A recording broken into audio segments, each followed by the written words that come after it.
Sound of the morning. Good morning. Good morning. I hope you all are well. I got a little something here. As our teenagers go off to the bus. Good morning. Good morning. It's good to see you all. It is definitely Tuesday, June 14th. I don't know how we got so deep into June so quickly, but we are here. And it is real. I want to express gratitude for you all having your faces in places, whatever time of day it is. You could be anywhere, but you are here, and we are grateful. So, as always, as I sort of get us all set up, and I think our little citizens are running late today. The buses, the sounds of the morning, which are super important. I want to first do our gratitudes and good morning, and our community asks. First and foremost, congratulations. You guys don't know, as the bus goes by, it is graduation season.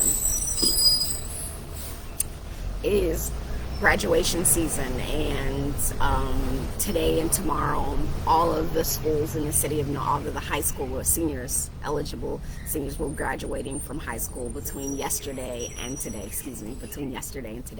I had the great fortune yesterday afternoon of going to the Booker Tolliver Washington High School graduation yesterday, and I'm going to tell you, if we are not reconciling with the fact that this is the first graduating class that has graduated all together in 2 years, that is definitely something to sort of hold in your hands. It was emotional for me in that way.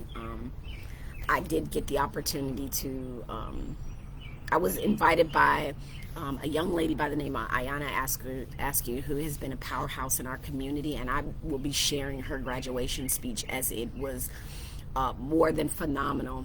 A lot of truth pills. This young lady really set the record straight about how we view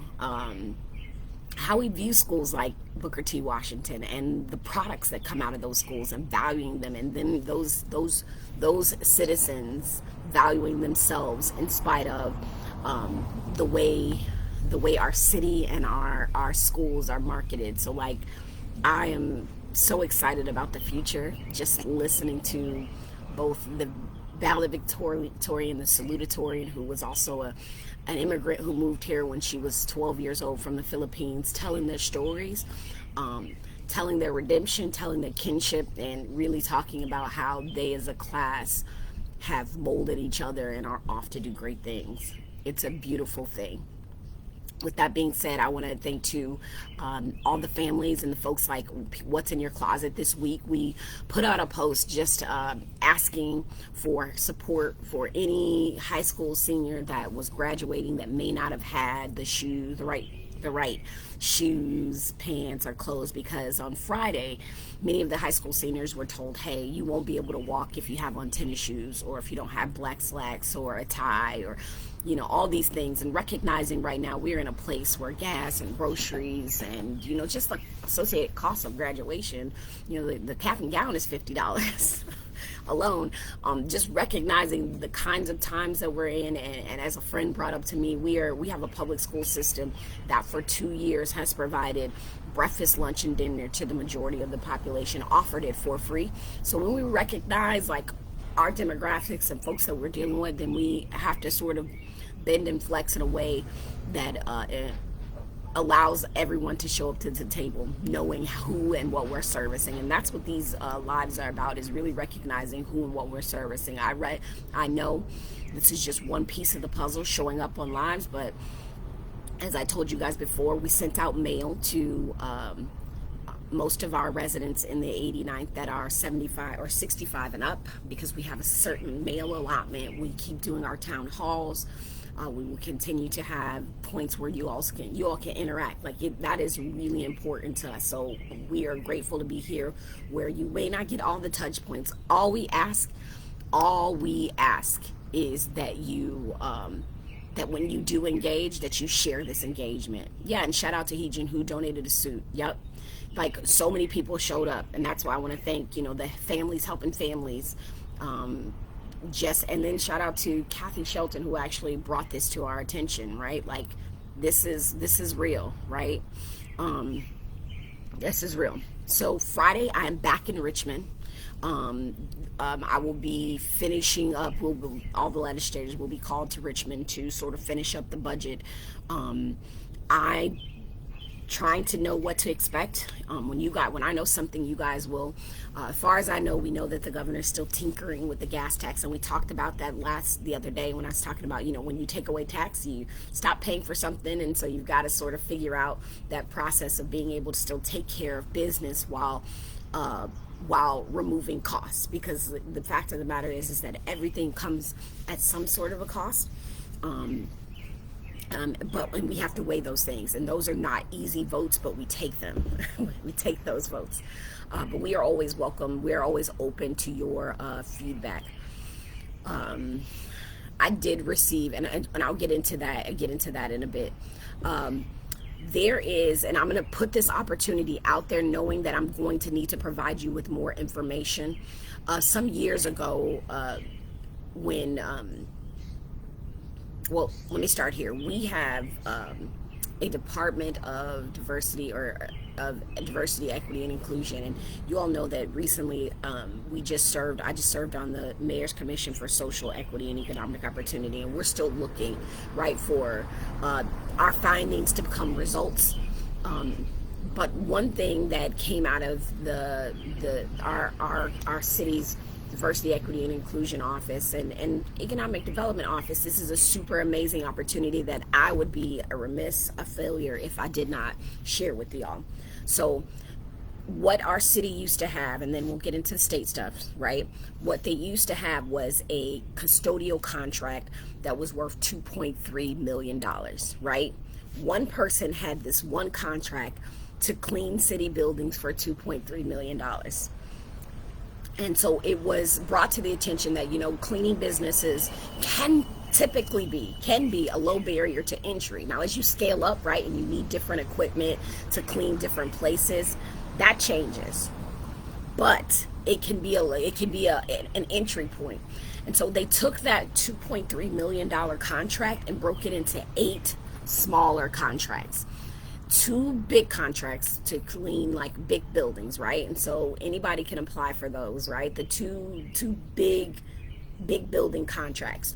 3 medium contracts, which are committed, carved out for women and minority business. I didn't say small, I said women and minority business. 2 medium-sized contracts.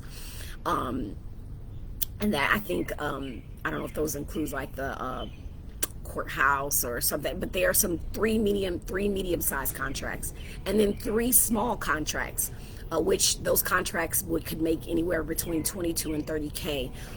But again, they're for micro business, small businesses with under 50 employees, but they have to be women and minority owned, right? This is us coming from a place of equity. This is our city moving towards a place of equity. I'm saying this because this opportunity can only be applied for up until June 30th. So there's a very small window. If you know anyone that is in the cleaning business, I'm going to encourage them to reach out to Economic Development, reach out to Department of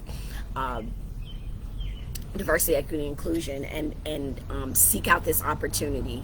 The great thing about the 3 small contracts is, as we talk about like the work we need to do at the state level and how that trickles down to the local level, especially as it pertains to small businesses, oftentimes there are things that small businesses need to be successful as we're trying to bring more opportunity to people. So with those 3 small business contracts, not only are they going to get those smaller cleaning contracts, they're going to get coaching, right? Continuous coaching from from city employees on how, whether it's their bookkeeping, whether it's their marketing, whether it's, hey, the way, this is how you do a better job with cleaning this is going to be, it's for growth and development. I think that's a really amazing opportunity that I need you all to share. If you know somebody that has a cleaning business and is a small business and needs to scale up, it's a real opportunity for us to be of service.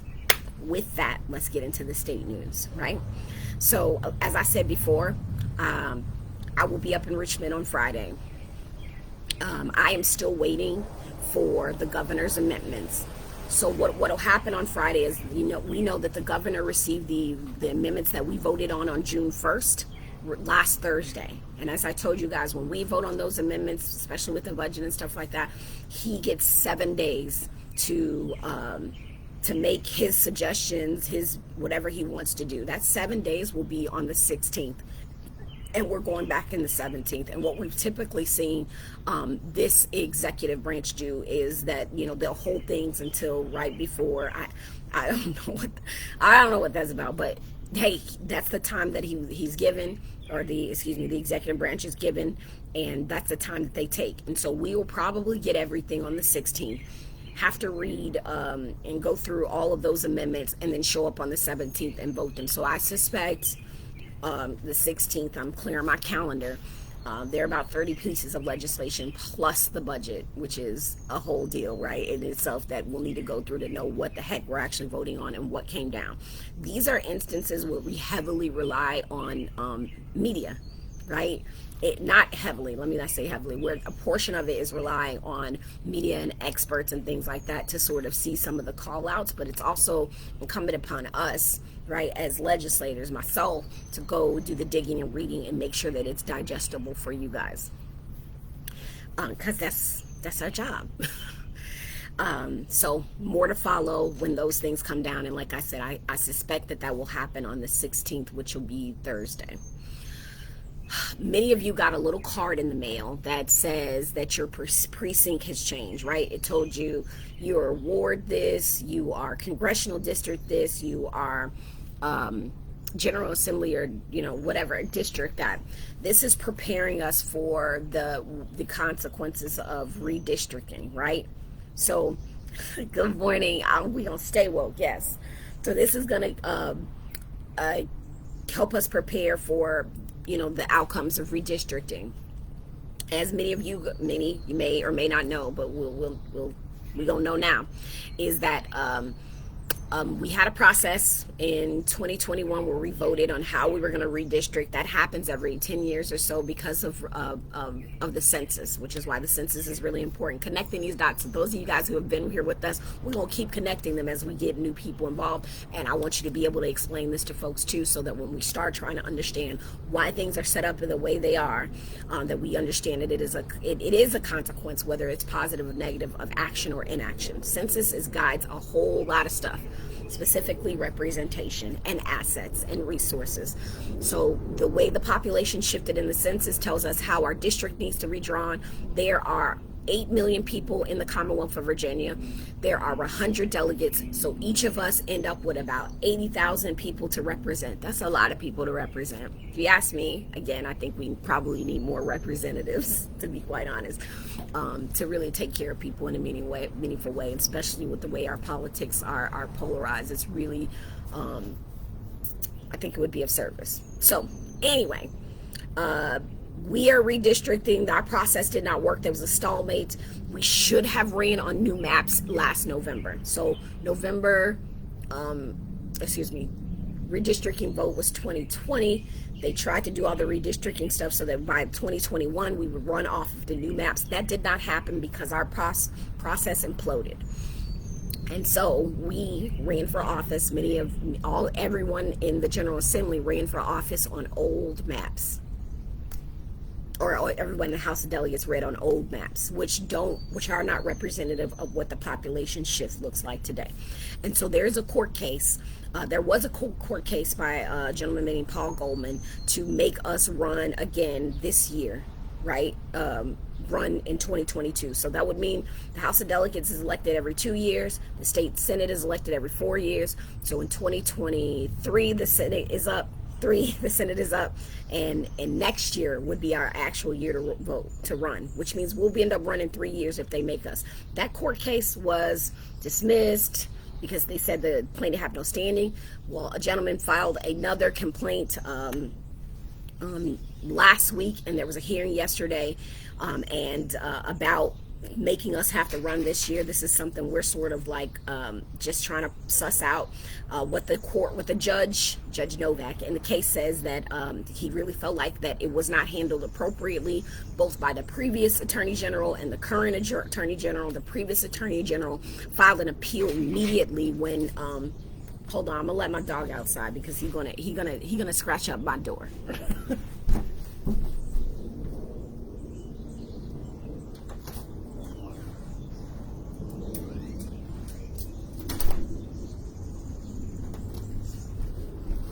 Because that's real, right? So what ends up happening is, and you guys can say good morning. Come on. Say good morning to Bruce. Say good morning to Bruce. Bruce is that dog. He's that guy. So what happened is that the previous Attorney General filed an appeal immediately on the case, right? Trying to stop it in its track. The current Attorney General, they stalled things out, right? Like, and the judge is saying that all of this was inappropriate, like that the reason why that this court case the last court case went so long is because of inappropriate actions, essentially the way the state handled the case. So what it looks like is that they could still have us run. We could still have a primary. We could still have a primary in August and then run in November. So it's going to be a sort of, as you look at the House of Delegates, it's going to be a, definitely Bruce, it's going to be, and maybe he's telling me my breath stinks. I don't know what he's doing.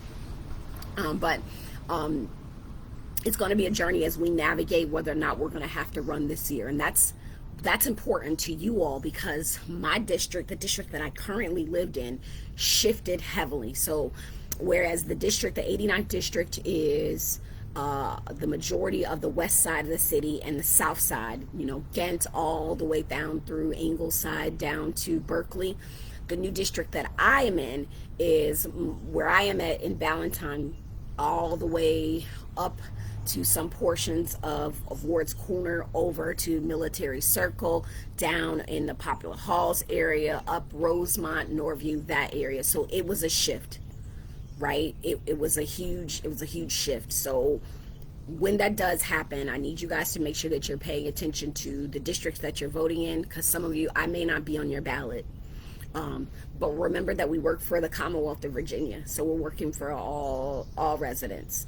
And quite frankly, I am hopeful that no matter who is elected, that all of us, right, because we're running to win, that all of us are working for our city, which will be whole. Our city, instead of having 2 or 3 senators have chunks of it, we'll have one. We'll end up with 3 delegates with really huge chunks of our city, rather than 5 with 2 with big pieces and 3 with very tiny chunks. So there will be, I think we fare out well as a city for the kinds of representation we have. And that's important that you guys stay abreast of that, because again, you could be voting, well, you're going to have an election this year, a congressional election, but there could be a House of Delegates race on your ballot this year still. When I know more, you'll know more. Pay attention to that little card that came in the mail from the Department of Elections. Cool? Got it? No questions on that? And make sure you share with your people. I got a lot of questions from our elders, like, what is this card? What does it mean? It just means like they're notifying you of your district change. And then, some of the local spots have shifted a little bit as well. All right. What else? So I think we're going to shift to local stuff, right? Shout out to Vince for this one. We are going to a place where everybody's not recognizing that the things that we once did are not the things that we should do. Plastic bags at Wegmans. We don't have a Wegmans in Norfolk, but we have one. There's one in Virginia Beach. I know some of you guys be trading, going over there, going over there to get good stuff. But as of July 1, they're going to stop using plastic bags. So for all my environmentalists that is a beautiful thing. Knowing that we do have legislation July 1 that's going to stop the styrofoam. Oh, God, Bruce, look, he pushing me out of my chair. That's going to stop yeah, stop the use of those styrofoam containers. All right, this last piece is kind of a big one, right? At least for me, because as you know, one of the bills that I brought forward, one of the bills that really I was really kind of shocked that when I brought forth was like killed immediately when we had sort of worked out a deal to do a study. So let me just lay the land and then give you guys a little bit of understanding. Is what I put in a bill, I think it was House Bill 1216, with regards to housing authorities. Now, you know, what I do believe is that we do have to really look at how we fund our housing authorities. We're not funding them in a way that they can be successful. So if localities have them, you should be able to fund them, or else it's a disservice to the residents that you put in public housing. And that's not just something that's happening, you know, that's happening across the state, so across the country. So the bill that I put in said that, hey, if housing authorities convene a private entity, that entity should invest primarily in that locality which convened that entity, because what we had was a situation where that was not happening. And I'm going to ask Vince if you could put the link to the community development group has millions that could be used in Norfolk. This is what I'm talking about with taking care of home. So there's a group, the Hampton Road Ventures, that you know, was convened as a private entity to compete with private companies like, you know, Bank of America for these things called new to market tax credit. And everybody wants to say it's a complicated process. Got that. But what we do know that in that process, it's not necessarily being of service to the folks in Norfolk. And during the pandemic, there were some exceptions made to sort of make that process not so hard, so that organizations like that could invest in our own backyard. And I just had the opportunity to sort of skim over the article, and I'm going to digest it, and I'm going to probably come back with more insight as to where we go from here, because my ultimate goal with housing authorities is to advocate for them in a way that they are a service to people and the journey of being able to have financial, economic, and housing independence, right? To where they move people from what I was to what I could be, right? And that takes investments. It does. The article did reveal that they have the opportunity to invest, like right now, and I think that, you know, the city folks are asking the right questions, are starting, have just begun to ask the right questions. But at the state level, my goal here is to have conversations with the Virginia housing authorities, right, to really work on how do I, whether it's bring forth legislation or advocate in a way that that is of service to any locality that has a housing authority convened, because this particular entity that was set up, has seemingly become, you know, an avenue or an advocate specifically for rural projects, which is where those credits may have been, which makes a lot more sense as to why my bill, the explanation before I could even you know, get a vote on my bill, it was laid on the table, meaning they didn't actually vote on it, they just laid it down, or they killed it. Essentially, they killed it before we could even get an aye or nay vote on it. Was because of this, because there are rural places benefiting from, and lots of other places. I'll if we're being candid here, because I think a part of this is you all. And I'm looking here, making sure that it has reported. So they invested in hold on, I'm looking. It's thorough. This is, to be quite honest, y'all, this is why I say media matters, right? two or three of my bills came simply from a news article that we dug deeper into and found out that there was an actual problem. So reporting is it's a huge asset to making sure that you guys are abreast of what's going on, and that we're abreast. But yeah, hundreds of millions of dollars, like, and I think right now what they said is that there's $43 million in the bank. And we want as much of that, if it's the 30% that they said could be used to help, to help out our city, then okay, we want that. Whatever it is that we can get, we want it, right? And we want to invest in home, and whatever I can do to advocate, both from the state and as a resident like you on the local level, we're going to do. I'm going to do it because it's an issue that cannot go unnoticed. So more to follow on that. A lot more to follow on that. Here's what I'm double checking as we sort of roll down.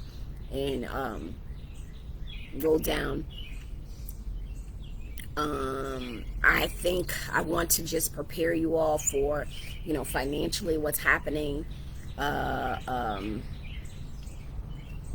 Financially what's happening. Oh, I see a comment. So for local resident, yep, the mayor stated, yes, at the last meeting, I was actually at that, that was when we presented our findings for the social equity and economic opportunity. And what was said was that our city is going to come up with a resolution for like how they're going to move forward, because actually our council was kept in the dark on a lot of this, and for many people that is truly unacceptable. It should be for you, it is for me, and we're going to show up even if all of us got works to do. But it's important that we stick to our principles of this office: educate, advocate, celebrate, and legislate. And this is a part of you just knowing what's going on so that you can advocate if you so choose, that you can let other people know, and that we can celebrate the successes of our systems doing better because we show up. And then that helps me and helps the rest of us hopefully legislate in a way that's of service. I'm saying right now is that I overstand, and I got a minute, I don't want to get beat up. I overstand the amount of pressure right now, because economically things are not great. I can even feel it I feel it in my household, right? I feel it every time we go to buy groceries. I'm looking at the fact that my little citizens are going to be out of school, and I now have to supply my household with all the goods all day long to feed a growing boy and a growing girl. And I'm looking that like I have less and less to work with after each grocery trip, after each trip that I have to fill up. I actually, just in transparency, I had a full slate of meetings in Richmond tomorrow, on Wednesday, and I canceled them because I have to go up on Friday, but because I just didn't want to have to. That would be another $200 essentially to make that trip up there. One for, things that I would have enjoyed showing up and being a Norfolk representative for, and things that I had to do. It's just too much. Like, I don't want to, I can't afford to spend the extra $200 when I'm paying for summer camps, which costs a lot more. Like, it's a lot. I'm saying that I have the great privilege of having a vehicle and the great privilege of having an opportunity to be able to send my little citizens to camps, and grateful for some of these opportunities that don't come at too much of a cost, but yet it wears on us. It wears. Even the price of my dog food is up $20, and I am so privileged to have dogs, 2 of them to be exact, which is which is a whole thing. I say this to you all because I empathize, know that it stays at the front of my mind as we're making decisions. It will be at the front of my mind as I make, vote on things on Friday. But I'm asking you all to join me on this journey. Share your story. Even if oftentimes I think people, when we get in like these, we're walking towards a recession, and it looks like that. It genuinely does. And I would be not a good person, at least not a good elected leader, if I didn't say that we all kind of need to be preparing for what's on the other side of this. Because we may go into a valley, but as we know, as a country, as a commonwealth, and as a city, that even when we go in valleys, that there's always a way up. We don't necessarily, we saw it with COVID, it may not be light, we may be in the dark as we go up, but we're going to